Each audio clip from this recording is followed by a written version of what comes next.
Cyprus, the counterintelligence podcast, hosted by IXN Solutions, the company you turn to for corporate counterintelligence expertise and creators of 351X. And we're live. Shawn Michaud, you have been waiting for months to say that, have you not? I've been waiting since episode 1 to say that, Jeremy. Episode 1. Did we even say it in episode I'm 1, not Shawn? sure. I'm not sure. Shawn, so this is a pretty unique opportunity, and to our audience out there, this is the first time we're going to do something like this. We're going to have a co-host that is going to be brought from the outside, and everybody knows Shawn. You can go back and listen to his episode, his fireside chats. I'm really excited about this as we're testing the waters. There's nobody better postured than Shawn Michaud himself, retired CW5, to co-host this episode. I'm excited, Shawn. Well, Jeremy, thanks for that. I really appreciate it. I'm kind of excited for two reasons. I get to host my first podcast, and I'm really excited about today's guest and some of the things that we're going to share from a different perspective today, right? From a combat arms perspective on counterintelligence. So today's an exciting day for me. Thanks. I agree, Shawn. And, we're spitballing an article back and forth the past through the weekend, I would say. And by the time this is published, it's going to be a couple weeks. But boy, what do you think about this activity that's happening in Europe with Russia acquiring real estate? Yeah, so it's pretty interesting, right? It's happening in Europe. It's certainly happening in the U.S., and we're well aware of that. This article highlights is the operational preparation that the adversary is doing in the gray zone. And it's especially relevant today, right? Today is 4 years. The day we're taping this is 4 years after Russia's unsuccessful invasion of the Ukraine. And one of the clear lessons from 2022 is that shaping operations, right? They often precede military action. When Russian-linked entities buy properties near our military bases, ports, rail hubs, energy infrastructure, you name it, that is not a real estate transaction.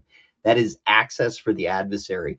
And from a counterintelligence perspective, proximity creates a capability for that adversary. So for those folks that are running up to, let's get state counterintelligence set in the United States, right? And they're putting those bills forward in the various houses in Florida and New Hampshire. I'd tell them to take a look at an article, something along these lines. So those properties that the adversaries can procure, they serve a couple of purposes, right? They're surveillance platforms, they're staging areas, they're potential activation points. They provide legal cover, plausible deniability, and the ability to shift from collection really to disruption and crisis.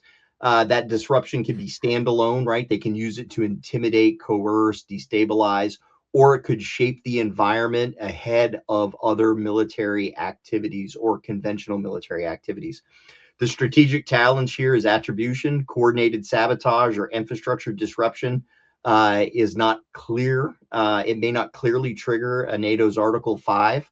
However, that's a seam the adversaries try to exploit. But the good news is, right, the alliance is strong. The article is evidence of this. And all of our allies and partners are really cognizant of this threat and are getting after it. So that's what I thought about when I saw that article, Jeremy. Back over to you. Yeah, I'm glad that the EU is recognizing it. Russia is really looking at exploiting the legal seams of the European Union and NATO. If we look at what they did in Georgia, they refined to go to Crimea, they've refined to go to Ukraine. They continue to do these active campaign measures to really cause distrust, discontent across the EU at large. I mean, Putin has said it. He wants to reunite the Soviet Union. And I would like to extend it just beyond the land piece. I mean, look at what they're doing in the water around the critical infrastructure, the undersea cables. Russia has ships right next to them. I know they're not just going there to say hi and fish. They're probably looking at exploiting it. And now at the global aspect, Russia's doing it to the EU and NATO. China's doing it here in the US. Boy, they're learning from each other, and they recognize this is a way to get after it. Yeah, that's why I say it's all hands on deck, right? In our last podcast, we talked about that, but that's why states, U.S. government, allies, partners, we need everyone engaged to counter our adversaries' whole of society approach that targets the West. Back to you, Jeremy. Yeah, absolutely. For our audience out there that wants to read more about this, it was actually a Telegram article dated 23 February 26. Russia buys homes near military bases across Europe, and it talks about the Trojan horse. And boy, if you know history, the Trojan horse, they don't need to roll in a big wooden horse anymore. They're seeding the grounds right now, exploiting and using the seams of real estate to get close to military facilities. Recognize, react, and report. But enough of that, Shawn. Why don't you go ahead and introduce our guest? I'm excited for this one. Yeah, for sure. Thanks, Jeremy. I am super excited to introduce our guest today because he was instrumental in breaching obstacles and clearing the route for so many counterintelligence successes while at the United States European Command and throughout his career. So our guest today is Major General retired Peter B. Andrysiak Jr., a distinguished U.S. Army leader with over 3 decades of service. He was commissioned from the United States Military Academy at West Point, and he has held key command and staff positions across the United States, Europe, and the Pacific.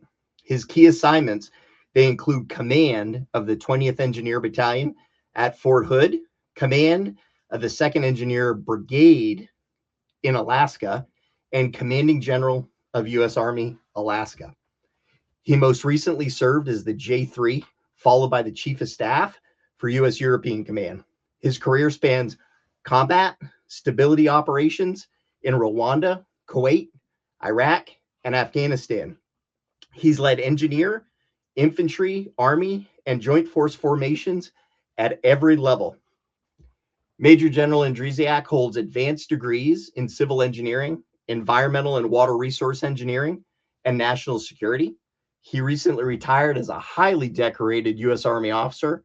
We're honored to have him with us today to talk leadership, strategic competition, decision-making at the highest levels, and most importantly, counterintelligence. Sir, I'd love to turn it over to you for some opening remarks. Hey, Shawn, Jeremy, thanks. It was a very gracious introduction. I really appreciate it. And I appreciate the opportunity, right, to be able to talk to both you gentlemen about this very important topic, right, which you've committed your careers to, right, and everything that makes up the counterintelligence realm. Shawn, I go back to, there's a ton that I learned from you, at U.S. European Command during our tenure there. It was a great experience. I look forward to talking about some of that. I'm coming to you from Latvia. You mentioned earlier, this is the 4-year anniversary. 4 years ago today, I was the DCG for General Cavoli in U.S. Army Europe and Africa, and I was actually in Estonia because it was their celebration of their independence. So in the morning that they attacked was it's the same day as the Estonian independence. So I'm back up in the Baltics 4 years later in a very different position. So thanks for the opportunity. Thanks for what you guys do. And I look forward to the discussion. Sir, first, thanks for taking the time as you travel through Latvia. I'm sure your wife probably has better things to do than for you to take some time and continue to mentor and provide leadership out there. Truly appreciate it. And congratulations on your retirement.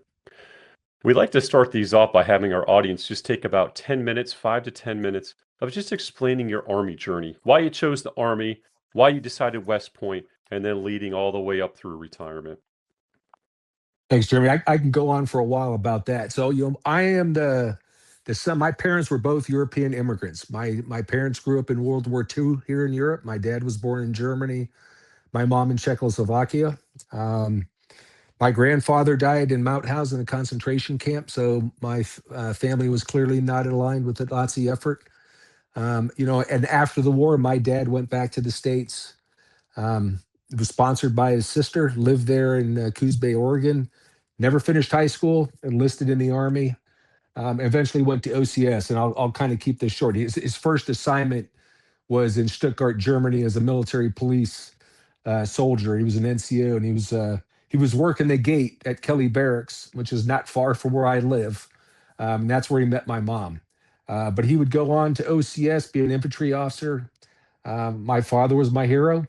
And, just growing up in the military, I went to high school in Germany, just like my kid is right now. And that's what I wanted to do. I wanted to serve. And, so I wound up going to West Point. I was lucky. I was a recruited athlete. Got into West Point, commissioned as an engineer officer. That was not my first choice. It was aviation. I was medically disqualified as an aviation officer. But so I spent my early part of my career as a combat engineer. You already mentioned my academic background, so I am a licensed professional engineer as well, and spent time in the Army Corps of Engineers. But after really brigade command is really where I started making a transition to more operational roles, and having a supervisory responsibility of things other than engineers, which was a great opportunity as the 3ID Chief of Staff, the 25th Infantry Division. And that's my first time that I worked with General Cavoli. But it's been a phenomenal experience. So in total active duty, not including West Point, 36 years. All right, and so this transition to retirement is a unique and challenging one. I absolutely miss it, but that's kind of the background story, Jeremy, of kind of what inspired me to join the military. And it's man, it's been a phenomenal experience, and my kids looks like they're going down the same road as well. So we'll see how things play out. My son's a senior, so he's got a ROTC, Navy and Army scholarship. He's also got Naval Academy's already accepted him. We're waiting on West Point to come in, and my daughter's also applied for a program as well. So the next couple of months will determine where I wind up back in the States. That's great. And there's no better place to live than Stuttgart, Germany. At least when I was assigned there, that was hands down one of my most favorite assignments. Sir, as you look back at your career, I often hear senior leaders say their first experience with counterintelligence officers at a very young age set the conditions for years to come. And that could be both ends of the spectrum, good and bad. Hopefully, it was good for your experience early on when you were within the Corps of Engineers, so the dealing with counterintelligence. But looking back, when was the first time that you had worked with counterintelligence? And then how did you interact with them as you progressed in rank? Yeah, Jeremy, it's a great question. I think early on, I think most officers would tell you that they're probably their first experience were all these pre-deployment briefings. And it's a limited touch point, right? You get what SATA briefings, your pre-deployment threat briefs. But at some point in time through your career trajectory, right, this becomes much more relevant to you, and you learn more and more about it. You tend to not see the CI professionals, right, in very low echelon tactical formations. But with the war in Iraq and Afghanistan, and insider threats, I think that at least for me, I think typically, if you're on a division staff or higher, you'd probably start getting more exposure. But I think as a major, we got more and more exposure just because of the global war on terror, the deployments, the insider threats. But I will tell you that always, consummate professionals, they work in a space, you often don't think people are working, but clearly very important. But as I got to, obviously we'll talk about Fort Hood, right, and what happened there in 2009. But I think I really started getting into much more depth on this as the chief of staff of U.S. Forces Afghanistan and Third Infantry Division, and then, of course, as a DCG and then as a senior commander of military installations, significant exposure at that point in time because you have significantly different responsibilities, and it's extremely important to stay very closely tied to the CI professionals to make sure that we're looking out for the best interest of our soldiers and their families. Yeah, thanks, sir, for that. If I could, let's talk a little bit about 2009. So on 5 November 2009, U.S. Army Major Nadal Hassan, he opened fire at that Soldier Readiness Processing Center at Fort Hood in Texas. 13 service members and civilians were killed, and 30 others were wounded. Inmate Hassan was convicted by a military court of 13 counts of premeditated murder and 32 counts of attempted murder and sentenced to death. The attack was later officially classified as an act of terrorism. And for many of us in uniform, this wasn't just a news event, right? It's a profound breach of trust for us within our own formation. Sir, I know you've spoken about this tragedy before, but can you share how this event impacted your unit at the time and what subsequent investigated processes revealed about the responsibilities of both commanders, counterintelligence professionals in identifying and acting on warning signs? Over to you, sir. Yeah, thanks, Shawn. I remember it like it was yesterday. And, we were 5 November. We were deploying late December to Afghanistan. And I still remember, sitting in command and staff that day when all the first sergeant's phones started going off and said, "Hey, there's been a shooting at the SRP site." And it was a long day. And it was a long, really 45 days to get out to the door and deploy. You laid out the total number of those that died and the casualties. If you looked at it from a single unit perspective, my battalion was the single most impacted unit at the time. Of those deaths, I had 4, and I had another 11 that were shot. But as you can imagine, the sheer number of people in the Soldier Readiness Processing Center, emotionally impacted by that. And of course, all the leadership in DoD descended upon Fort Hood to respond to that in many different ways. I think it just reinforces, the great support that we get from communities was pretty impressive, but senior Army leadership, they were engaged throughout the process, and to include came to see us deployed. But I'll tell you, you know, getting through the initial piece of this, you have the range of emotions in your formation, right? There's some that are committed to more than ever to deploying. There's a lot of folks that question whether you should deploy, at that point in time. And, that's not an easy thing to take a unit off a patch chart.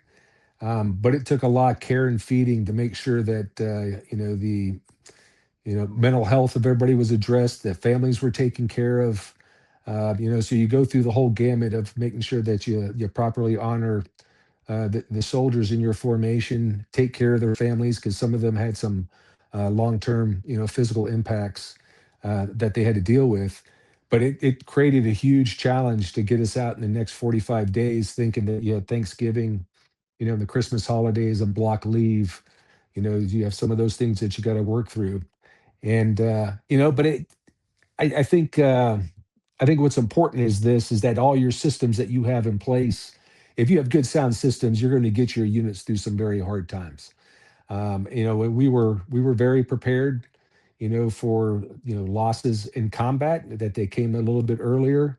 All the systems were in place, and we were able to make sure that we took care of folks. And there was one of my companies was took the biggest impact going through there. But it was the best led company that I had in the battalion. And I'll be honest with you, when you looked at the mission that we went out and conducted route clearance operations in Afghanistan, bringing in all the surge units, that unit was the one that you could rely on the most. And in fact, the platoon that lost 3 of those soldiers was the platoon that was the most effective, right? They were, that hardship, they just brought them closer together. So I mean, that very positive from the perspective. That's a testament to the great leadership across the board. The investigation went on for quite a while, and we're deployed focusing, for a year on the combat mission.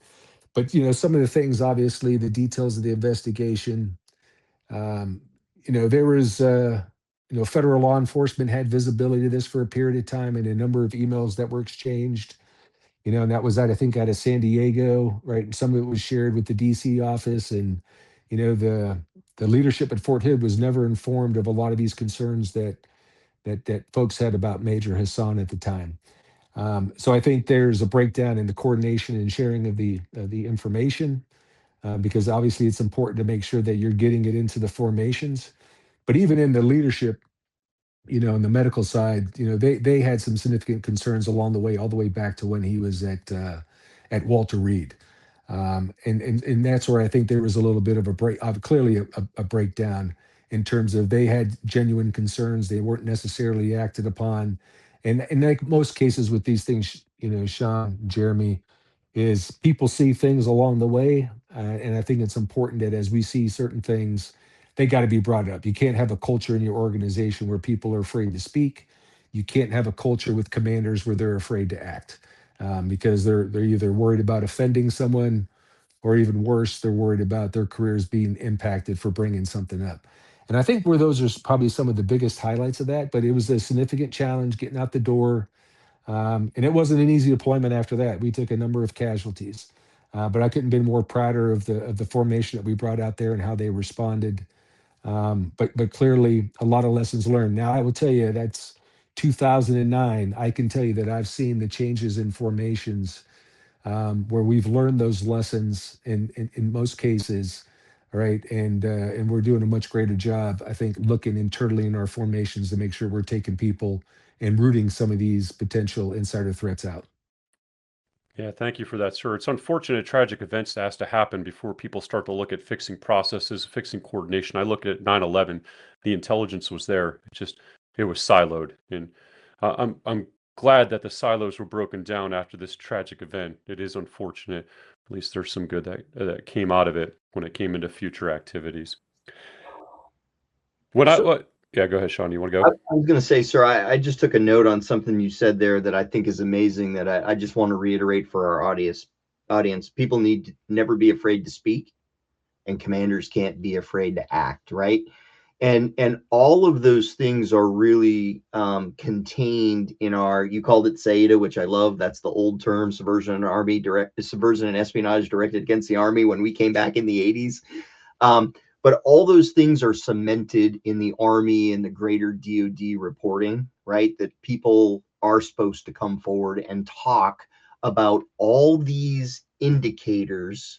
And it comes back to what we see on the subways, right? If you see something, say something. And it's critically important for folks to do that because of these exact reasons here, right? So, I just really encourage that. And you kind of hit on it with the leadership lens. People need to be able to speak, and commanders need to be able to act. So thanks for that for our audience. So I want to fast forward a little bit. So I want to go forward about 8 years. Here you are, the DCG at the 25th Infantry Division. U.S. Army Sergeant First Class Kang, stationed at Schofield Barracks, Hawaii, was arrested and charged with attempting to provide material to support to ISIS. In CI investigations, really going beyond identify, charge, and convict.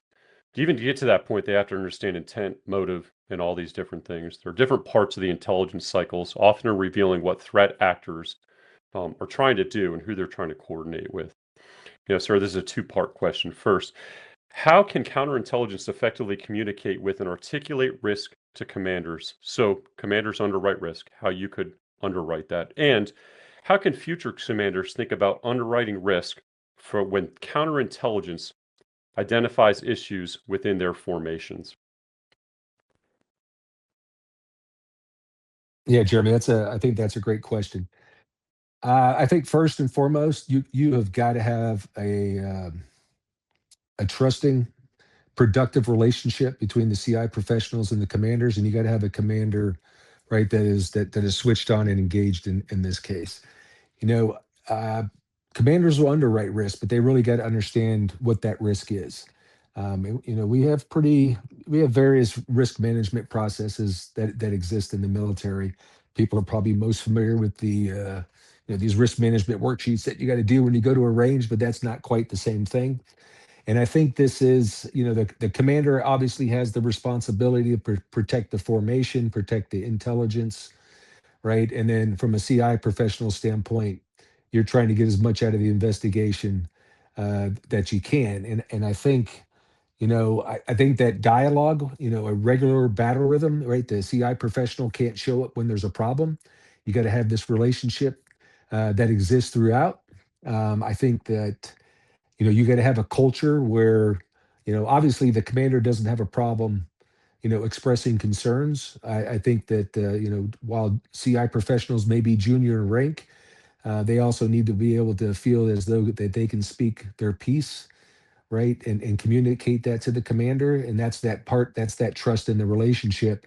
But I think from a CI perspective, they got to be able to articulate what it is that we're trying, from a CI perspective, trying to get out of, potentially keeping someone in the formation longer, because the commander is going to have this tendency to want to act. Because in many cases that's the easiest thing to do is just act, get rid of the problem at this point in time. But there's something that's potentially lost now. So I think that's the communication on what is the intel, right, gain that you may lose. And I think that's the part where they got to be a good, clear, open communication. So we got to determine, wait, what are the red lines? And you got to make sure that the commander is always informed. He's got to be able to communicate those red lines to you so that he knows, right, when something or some conditions change, that you're going to come to him at the right point in time so he can make the right decision in a timely manner. And so I think those are really the keys to success to help commanders underwrite that risk. And I think I covered a lot. Jeremy, you can come back and clarify the question of the second part. I may um, have answered the second part at the same time, but I'll give you an opportunity to clarify if there's something you wanted to get at that I may have missed. No, that was spot on, sir. I definitely appreciate it. I want to echo something to our audience. You said it very well, sir, concisely. Communication. You aren't just showing up when an incident happens, bringing bad news. You have developed a relationship built upon trust by being a force multiplier. To our audience out there, that is a foot stomp. Remember, proactive counterintelligence means you get there before things happen. You've developed trust in a relationship. Sir, I just wanted to echo that point. I'll turn it over to Shawn. Just one of the things that I think it's important to add, because this is my first time working for General Cavoli, and actually that July is when I got to the division. I had oversight of the aviation brigade, which was the unit that he was in. I also had the oversight of, the installation management, process over the garrison, as the DCG for him. The one piece that was obviously problematic here, because federal law enforcement was involved and decided to make a move. I'm not sure that obviously wasn't clearly communicated to the commander of the installation at the time, which creates some significant challenge because ultimately the commander's got to answer to that. Shawn, go ahead. Yeah, absolutely, sir. And you touched on something that leads into the next question is for our CI folks out there, how do they earn trust from commanders and most importantly the folks leading the big formations in combat arms? And what is your expectation coming from that environment, sir? When you meet a CI person, are you expecting that they have absolutely mastered their craft, or they're more of maybe like an intelligence generalist? Yeah, Shawn, I think that's a great question. I think trust is earned, obviously. There's two aspects of that trust, and I always kind of break it down. There's the character aspect, right? And then there's competence, right? And if you have good character and good competence, right, obviously trust is there. And so I think, that's me to answer the part about generalist versus specialist. Like, people have written books on this, and we've gone back and forth on whether you should be a specialist or a generalist. I think as you're more junior, you absolutely have to be steeped in deep, right? And you got to be a specialist, and you got to be able to know your trade. But when I look at a generalist piece, you got to be able to lift up from there, right, and understand the bigger perspective and what's going on, so that you can take that very niche, right, skill set that you bring to the table to figure out where to apply it, right? So that's that part. Now, back on the trust, I think then the CI professionals, as I said before, you can't just hop in and hop out episodically. That trust is about a relationship. So I think it's about being around on a more frequent basis. I realize that you got to have an invitation to be there. And I think that you got to be confident enough in your skill set and understanding, right? That while you're maybe junior, that you have the ability to be able to speak up amongst the group. And you got to be able to speak the warfighter's language. And I think there's a broader piece of that, is that you may come from an outside organization, but you should be part of the other aspects of what go on in team building in that organization, whether it's a PT event, whether it's a hails and farewells. While you may be from the outside in a different organization, you got to figure out how to build relationships with folks, not just the commander, but more broadly, so that they know that you're going to be there when you need them. And I think those are key aspects of that. And I've talked through the generalist and specialist thing there, and I think I hit on that. Shawn, any clarifying questions? No, I think that's great, sir. And you bring up a really good point. In counterintelligence in our craft, there's a lot of oversight. There's a lot of different authorities, and we tend to speak our own language, which when we approach folks that aren't in the counterintelligence community, whether it's to underwrite risk, to synchronize, to integrate, we often stumble. And it takes us a little while to learn to put things in a warfighting language. And I personally believe that that's critical for integrating with you know the J3s of the world, the commanding generals of the world, right? So I just a critical piece there, I think, for our listeners is start to pay attention, and you can learn those things if you get invited into battle rhythm events, right? It's not just one thing, it's not just presence, but you're learning, you're engaging, you're seeing how things happen. And I think that helps our CI people start to speak the language, right, sir, that you speak every day very precisely in those sorts of roles. Over. Yeah, no doubt. I think the other thing that people struggle with when you come from a kind of a background that's very unique and not well understood is you have a responsibility to educate. And people may be comfortable with that based off of their grade. But you know, you guys are in a very unique career field that's not necessarily well understood. The language is one aspect of it. They don't understand the depth and breadth of what you do. And I think that if you get a sense of that as a CI professional, right, I think it's on you to get in there and make sure that you know you're educating them on the things and capabilities that you provide. You know, and on the flip side of that, you know, senior leaders or folks in the operational side of things need to be open to that because they're the ones that need to be able to understand the capabilities you bring to be able to understand so that you can employ those. And that's why this whole thing is about a relationship. The more time that you spend together, right? And if you have that character and competence piece, um, and then you perceive that character and competence, I think you're on the right trajectory to be successful. Perfect. Thanks, sir. Jeremy, over to you. Yeah, sir. Yeah, I want to echo a couple different things as well. First of all, as you were talking, it reminded me of a story when I was in Afghanistan in the good old 82nd Airborne Division early on in my career. There was a young specialist up there. He was a SIGINT individual briefing the brigade commander. Super savvy, super smart. He took the job so seriously and he started talking. At the end of his 15-minute briefing, the commander looks at him, the colonel at the time. He says, I have no clue what you said, but get over here, specialist. Here's a coin. It sounded super smart, but again, I have no clue what you said. That does nobody any justice out there. So again, it's great to be competent, but when you can't speak it into the terms of the warfighter, it does nobody any good. So I just wanted to share that vignette. Thanks for sharing that, Jeremy. That's great. Hey, Jeremy, since we're telling a few little war stories right here in the middle, sir, I will never forget when I was doing the transition with my replacement, a major, and we're in the office and we're doing the battle handover with Major C, and the first thing out of your mouth was, "Have you been to PME?" She said yes, and you said, "Good, finally someone that can construct the slide with what I'm asking for, that can have a placemat for our weekly huddles." So I really appreciated that you understood that I was a warrant officer and that's not how you apply that weapon system. So I appreciate that. But I will never forget it. It was pretty entertaining. You'd been waiting for that for a while to get your placemat. So I think when Major C hears this, she's gonna laugh. Shawn, I didn't want you to leave. You know, but you know, we'll talk about it later. You know, I'm Yeah. about, you know, strategy and looking deeper at things. But yeah, thanks for sharing that one. Yeah, it was funny. Thanks, sir. All right, I think Jeremy, it's over to me, right?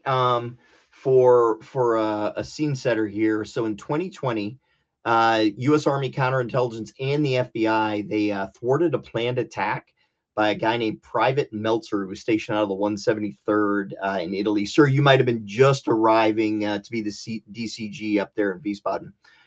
Somewhere around there. So inmate Meltzer, he received 45 years in prison for communicating sensitive information about his unit's location, movements, and security, classified information, right, to extremist organizations. He was trying to get the extremist organization to attack his unit on a convoy for mission. So your predecessor as the UCOM J3 served as what's called the original classification authority for the command. And the Justice Department, through the U.S. Attorney, required that the J3 validate that the information compromised by inmate Meltzer was in fact classified. So what advice can you give to some of the junior officers as they prepare for more senior roles in the future to get them thinking about some of the things they might need to do to support counterintelligence or even a prosecution, you know, in either military justice or or with the U.S. attorneys? Over. Yeah, so I think that's a pretty good question. I mean, I think the first time I was original classification authority, I was probably the chief of staff at U.S. Army Pacific. You're handed a slide deck, right? And you ask the question like, "Hey, how many people actually have this authority?" And the number is super small, right? It's a handful of people. Um, but that's in many cases that's probably an SSO that's in there kind of walking you through that. I don't think they ever talk you through, a potential vignette like this, right? That, especially if you're the three, right, where all the orders, and directives are really being, put together on behalf of the commander, right? That you think through that you may find yourself, in a situation much like this. So obviously extremely important, right? And if you take a look at, the combatant command headquarters, it's always amazing. You're in a tactical formation, but as you start to move to, a combatant command or its components, you operate every day usually in a skiff space. So almost everything that you're dealing with is highly classified information, and you have disparate sources that are obviously coming in there. So I think it's an important thing to understand. Probably earlier than when I got that initial PowerPoint slide deck, right? That didn't really address what in a case like this. So I think these vignettes are important, right? And every day you're kicking out an order, so there's a lot of classified material that gets generated on a daily basis in an organization. But I think what's important, obviously, based on this case, right, is your close relationship with the SJA, right, and making sure that as you go forward, and if you have to potentially be a witness to something, right, that you can clearly articulate, that why something was classified, why it's still classified, to make sure that you can support, in this case, this particular instance, this particular vignette that took place. Yeah, thanks for that, sir. And the JAs and the SSOs play critical roles in that. Hopefully, in exposing this to folks and talking about this, we get junior officers coming up through the ranks, really thinking about some of these roles, and as you go up an echelon, how it becomes more complex. And for our particular discipline, the higher you go, the more you're going to interact with counterintelligence in these roles, right? As you said earlier, you may not get that in combat arms as an O3 or as a captain, but as you start going up those ranks, you're going to have increasingly more touch points with counterintelligence. So thanks for leading that discussion for us, sir. Jeremy? Yeah, sir. As we talk about strategy, here's one for a strategy kind of question. How did the EUCOM J2X staff effectively integrate counterintelligence to support EUCOM's operations, activities, and investments? Yeah, Jeremy, that's a great question. I look forward to talking about this part because this is obviously where I work closely with Shawn. When I came up to EUCOM from U.S. Army Europe with General Cavoli, the task that he gave me, right, is that we had to move the EUCOM headquarters, because this is in the wake of Russia's invasion of the Ukraine. Is EUCOM had been primarily a security cooperation headquarters. It divested a lot of its warfighting capabilities, was to rebuild those warfighting capabilities back into the headquarters. Um, I tell people, if you ever have an opportunity to serve in a combatant command, do it. Because there's things that you'll see at that level, right, that you will not even see in a component, because there's so many of the authorities that reside at the combatant command. Capabilities, right, is the other thing that reside there. And as I came into the headquarters, and I kind of set this up for context before we get into this, is that I was fascinated at how many things were stovepiped in the headquarters, right? Synchronization and integration was not one of those things that took place the way that it should. And it's because a lot of the process, because this would be heavily focused on process, a lot of the process was either dated, right, or probably not thought through from a warfighting perspective. So there were a number of things that we did to get the headquarters back on a warfighting footing in the headquarters. As the J3, what I really struggled with is there's some very unique programs that exist in the headquarters, and people were streaming in and out of my office. And what I found out was, as people came in from various programs, um, they would come into my office. I would get a bunch of nuggets. I'd take a bunch of notes. Somebody else would come in. Shawn would come in with his team.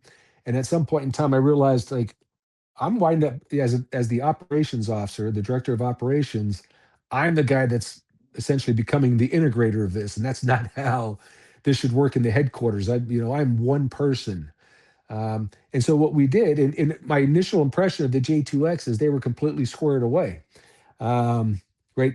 They were, I think, a very strong organization, right? In terms of fusion and everything that they did, they got after every aspect of it. It was the rest of the headquarters that wasn't necessarily leveraging what they bring to the table. I mean, it's I go to a fires board. It wasn't led off necessarily by Intel, and a lot of times that Intel drives operations. So it was really a complete revamping of how we approach things in the headquarters. Um, as we weren't really a matrixed organization. Your battle rhythm, you're matrixing people together, right, to solve problems. And a lot of people weren't necessarily in the room at certain times. And so as I went through this whole process, to include with what Shawn and the CI team and the J2X brought to the table, I realized that I needed to get them into a number of these other venues that we either were struggling and needed to be revamped, or needed to be stood up entirely on their own, because they had a lot of information that was needed to be able to drive operations. And I described the headquarters at that point in time was super reactive. And a lot of people doing a lot of great work, but they're doing this great work in the stovepipes. And the focus that I wanted to be able to bring was the synchronization and integration of it all.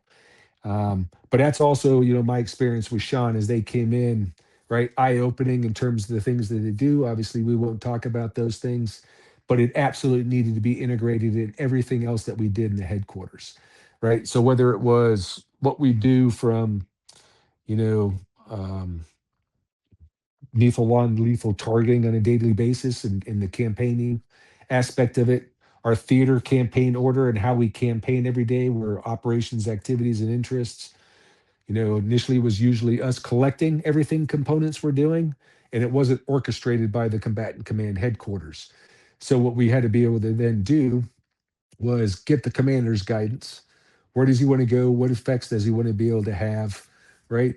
Then the tube team kind of lays that out, and then based off the commander's guidance, right, he starts to shape what he wants to do, when and where, right, and those processes need to be able to enable that to happen. And I think as we went through that, that was really where we were able to bring the J2X to fully, so that it is being used as intended for effect. And so huge combat multiplier for the combatant command.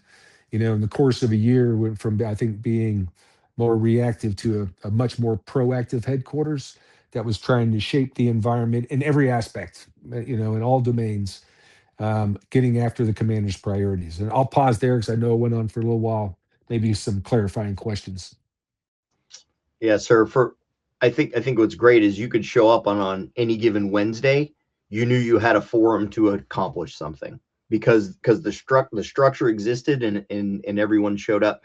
And I think I feel the biggest thing for the integration of counterintelligence was not on the two side, because the two side's gonna integrate us, because we belong to the two channels, but on the three side, for the deputy three and then up to the three, to be able to focus the time and attention to make sure counterintelligence activities were addressed on a weekly basis, I think was game changing. And I believe across the entire department, folks are looking to emulate things like that. So that right there was a critical piece, is the time from the J3, or the time from the warfighter, on a predictable basis, and that minimized the reaction of, hey, I need to knock and talk, because I knew every Thursday or every Friday there was time allotted every week without fail, unless there was travel, and then it was delegated to someone else. It never stopped, but there was always the ability to get either guidance, approval, you name it, from the 3 side of the house. So that investment, I believe, was critical. And I hope the folks hearing that, take that and use it in other locations, if they're not already doing it, right? Some may be. I know it caught on like wildfire. So that's my comment to that, sir. Back to you. Yeah, I think those are great points. I think there's two that I want to kind of add to this, because I think the other thing that I realized, and I would say this for any leader in an organization, when you come in, I would say that the first thing that you probably want to do is say, hey, everything that's been delegated, right, is now, I'm going to take it all back. Right. And because in many cases, there were things that I found out that were delegated to one of my deputies, I didn't even know were going on. And then at some point in time, when I found too many of them, I'm like, bring it all back. Right. I'm going to take a look at it. I'm going to, educate myself and understand it. And I may choose to delegate it, in the future, or I may choose to do something else with it. I was able to find out a number of things that were going on in the organization that were being missed. So I'd say that that's the first thing. I would say that the J2X, there's another aspect of the business that you're in is not everybody gets access. Um, and as I described that vignette where I find myself being the integrator with people streaming in and out of my office, where I'm taking notes, on this page, another day, it's another organization that comes in, I'm taking notes, I'm trying to reconcile this. That's where we found out, hey, I need an organization that can have access to these, whether it's SAP Capsto programs that are out there, that an organization, can do the synchronization and integration of it, right? And that was really the 2X led to the 3X at the UCOM headquarters. So I think it's important to make sure that someone is bringing that all together as a body of folks that matrix together, that get after these problems and get understanding, so the commander can make more informed decisions. Yeah, sir, that's excellent. That leads me into kind of the next point. So how impactful was it having a commander at a combatant command that actually drove CIA integration? How did that affect the whole way things unfolded at UCOM? Over. Yeah, it's obviously, if something's important to the commander, it's going to be important to everybody. And like I said, I worked, 4 jobs for General Cavoli, right? And I saw this when he commanded 25th, right? He's an intel consumer, right? And very engaged in this thing. Some folks are interlopers, right? But he's, almost every day he's getting an aspect of intel. So if you have a commander, right, that takes a significant interest in that, um, it can be very painful, obviously, Shawn. Um, but you learn to be able to feed the commander so that he understands what's going on, right? And then he can give guidance and drive things. And I think that that is a game changer in any organization. The operations process is commander centric. He sits at the bottom of that, and I think that if you have a commander that's that engaged and that interested, makes all the difference in the world.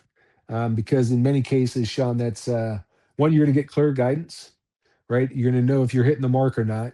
Yeah. When we talked that earlier discussion about risk, right? Ultimately, he's the guy that owns all that. And if he doesn't know it, we're not doing the right thing. If he doesn't understand what risk he's taking on a regular basis. But the other part is, there's things that he can do for you, right? When you look at partnered operations, he can get you access to partners, right, as well, which is a multiplier, right? Because he's got those very unique, very personal relationships with other senior leaders in other nations.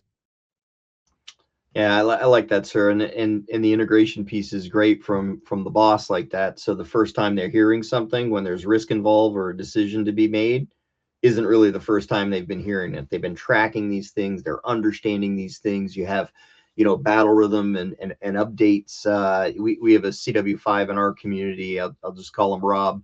But he really drove this when General Cavoli was the USARAF commander. And I believe that to my core, I really believe that those routine engagements and updates set the conditions so that when he demanded more of us, he already had seen a great model that worked, and so it became easy for us to fall in on his vision. So that was good stuff, sir. Absolutely. Cool. Jeremy, next one to you, Jeremy. Yeah, sir, you're speaking my love language. Reactive to proactive combat force multiplier, excuse me, a combat multiplier. I love all that. That's exactly what counterintelligence should be out there. Again, when we make an arrest, a little bit of my soul dies every time. We need to be ahead of that. And sir, everything you're talking about, spot on with it. Thank you for your time and with understanding counterintelligence. And I want to go back to a small vignette Shawn mentioned earlier, going back to PME, if you will. As the Army officers grow and they go through PME, would they benefit from incremental education of counterintelligence? Or what advice or recommendations would you have for our listeners out there, specifically the O grades who are just coming in, thinking about West Points in their career and moving up? Yeah, Jeremy. I mean, that's obviously the age old question. Where do you? Yes, it has to be in the PME program. The knowledge, skills, and attributes, right? And so the key to that is obviously what does a leader need and when. And sometimes you go through Bolic, man. They're just they're force feeding you so much information, right? And there's not a lot that you can retain. Um, I think it needs to be worked through there. I think when you look at Bolic or the advanced course or the career course, whatever they call it these days, obviously there's a smaller amount that's I think gets integrated in there. But I think as you go to ILE, you need to start thinking more and more about it, and obviously senior service college, right? Whether it's a seminar at senior service college, but I think the power in these things is you're the framework that you see the world, right? One of the things that it took me forever to condition the UCOM staff to is I wasn't a fan of the J code structure, right? I think I describe it as an admin structure, right? It's where you man, train, and equip. I was a big fan of organizing by the 7 joint functions, because a lot of times when you look across, the 1 through the 9, and then all the special staff, you're not looking at it from the lens of a problem and the task and activities under that problem that you're trying to solve, right? And so while a lot of what we talk is intel, I think the biggest thing that you provide is really under the joint function of protection, right? And I describe protection as everything from integrated air and missile defense, right, to mouse traps, right, when you're looking at health force protection.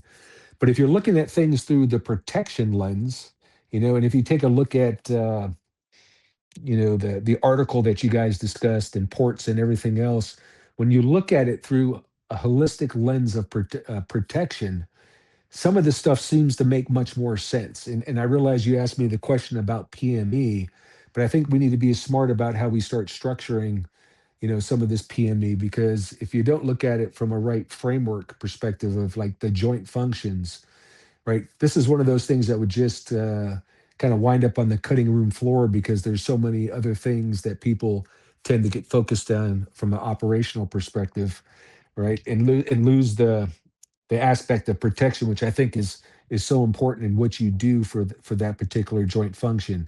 It's significant because you have a significant role in there. So whether it's within a headquarters, right, to formations, to infrastructure, you name it, you have a huge role in that. And so I think it actually has to be working there at senior service college level. You got to get people thinking at a much higher level. That's why I think it warrants a seminar. And I think that is also where they need to have a much deeper understanding of all the things that you bring to the table. You shouldn't have to wait till you're a J3 of a combatant command and like, holy crap, I didn't realize, right, that these are all the things that you do. All right. So that's a long-winded answer to your question, Jeremy. I'll go back to you for any clarifying questions. No, that was great. If I look at counterintelligence just at large, we are a war-fighting function that supports the soldiers on the ground. We have the obligation to protect the soldier out there, whether it's an infantryman, combat engineer, an artilleryman, just across the spectrum. Protection is where it's at. Counterintelligence, I really love what you were saying about the transition from really kind of man-trained equipment to organized framework for joint functions. That's spot on. Shawn. Yeah, Jeremy, that's what we talk about all the time, right? Reactive versus proactive, and how do you get proactive in this craft? Because that matters. Reaction is investigating an incident after the crime of espionage already took place. Proactive is preventing that from happening, right? And I think if we start looking at it from a protection lens, as the boss just said, that can help with that proactive mindset for exactly what you're doing. Um, I got another question for you, sir. What are you doing now after retirement?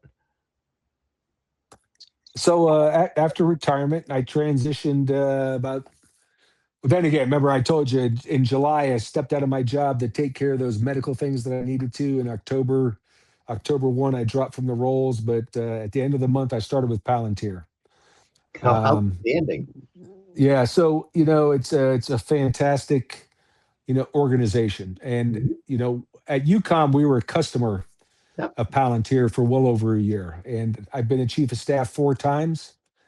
And when we talk about synchronization and integration, trying to get after shared understanding, right? How to get decision advantage so the commander, right, can see first, understand first, and decide before its adversary. My entire career, I've struggled with any system that we ever put in place to be able to enable the commander's decision making process. And in the world of big data, there is no other piece of software that I've seen out there that can do what Palantir does, right? So I walked away, right, finally realizing that this thing called, CJAD C2, right, combined joint all domain command and control, right, that it's a problem that the services have been trying to solve forever, and Palantir's been after this thing for 20 years, essentially. So as I walked away from it, right, I was a believer, right, in the product, right, as a software company that does big data integration in its platform, right, and then can leverage AI tools on top of that to enable decision making, right. It was a no brainer when asked to go work for them. So what I work on the European defense side.